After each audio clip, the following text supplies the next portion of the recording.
பீகார் மாநிலத்தின் முதலமைச்சராக நிதிஷ்குமாரை என்டிஏ எம்எல்ஏக்கள் தேர்வு செய்திருக்கிறார்கள். அதாவது என்டிஏ குழுவினுடைய தலைவராக தேர்வு செய்திருக்கிறார்கள். நாளைய தினம் அவருடைய பதவியேற்பு இருக்கப் போகிறது. கூடுதல் விவரங்களை செய்தியாளர் ரமேஷ்குமார் வழங்க கேட்கலாம். ரமேஷ்குமார், இன்னைக்கு காலையில் ஜேடியு எம்எல்ஏக்கள் பீகாரை நிதிஷ்குமாரை தேர்வு செஞ்சாங்க. இப்போ என்டிஏ எம்எல்ஏக்கள் தேர்வு செஞ்சுருக்காங்க. இதனுடைய ப்ரொசீஜர் அப்படின்றது என்ன? ஆளுநரை எப்போ சந்திக்கிறாங்க? ஆதரவு கடிதம் எப்போ கொடுக்குறாங்க? விவரங்கள். தேசிய ஜனநாயக கூட்டணியின் தலைவராக நிதிஷ்குமார் அதிகாரப்பூர்வமாக தேர்வு செய்யப்பட்டிருக்கிறார். பீகார் சட்டப்பேரவை வளாகத்தில் நடைபெற்ற தேசிய ஜனநாயக கூட்டணியின் புதிதாக தேர்வு செய்யப்பட்ட சட்டமன்ற உறுப்பினர்கள் கூட்டத்தில்தான் இந்த முடிவு ஏகமனதாக எடுக்கப்பட்டிருக்கிறது. நிதிஷ்குமாருடைய பெயரை முன்மொழிந்தவர் தற்போது துணை முதல்வராகவும் பாஜகவின் முக்கிய தலைவராகவும் இருக்கக்கூடிய சாம்ராட் சௌத்ரி தான் நிதிஷ்குமாரின் பெயரை முன்மொழிந்தார். அதற்கு மற்ற கூட்டணி கட்சிகளின் தலைவர்கள் மற்றும் உறுப்பினர்கள் அனைவரும் தங்களுடைய சம்மதத்தை தெரிவித்திருக்கின்றனர். இதன் மூலம் பீகார் முதல்வராக நிதிஷ்குமார் தேர்வாவது உறுதியாகி இருக்கிறது.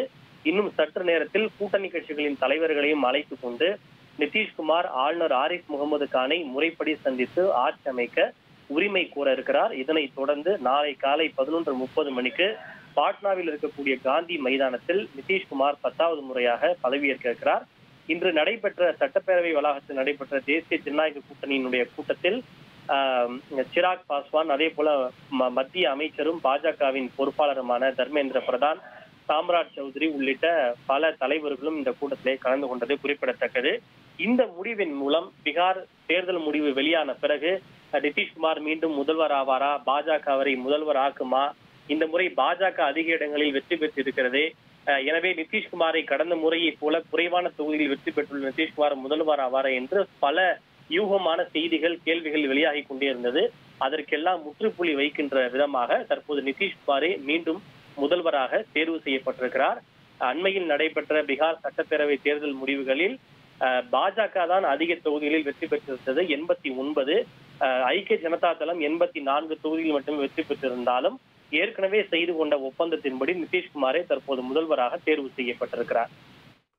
கூடுதல் விவரங்களுக்கு நன்றி ரமேஷ்குமார். 10வது முறையாக நாளைய தினம் பீகாருடைய முதலமைச்சராக நிதிஷ்குமார் பதவியேற்க இருக்கிறார். 2005 தொடர்ந்து முதலமைச்சராக இருக்கிறார். இடையில ஜித்தன் ராம் மஞ்சி சில நாட்கள் இருந்தார் அப்படின்றது குறிப்பிடத்தக்கது. ஆனாலும் அவருடைய கட்சி தான் ஆட்சியில் இருந்தது. இதற்கு மத்தியில் 10வது முறையாக அவர் முதலமைச்சராகிறார். பாஜக அவரை முதலமைச்சராக இருக்க விடுமா அப்படின்ற கேள்விகள் அரசியல் அரங்கத்தில் எழுப்பப்பட்ட சூழலில் என்டிஏ எம்எல்ஏக்கள் ஒருமித்த குரலாக நிதிஷ்குமாரை என்டிஏ குழு தலைவராக தேர்வு செய்திருக்கிறார்கள். அதை நம்ம முக்கிய செய்தியாக பார்த்தோம். இனி செல்லும் இடமெல்லாம் செய்தி. தந்தி டிவியின் வாட்ஸ்அப் சேனலை ஃபாலோ பண்ணினா செல்ல இருக்கும் இடமெல்லாம் செய்தி. இதோ QR கோட் இப்பவே ஸ்கேன் பண்ணுங்க, ஃபாலோ பண்ணுங்க.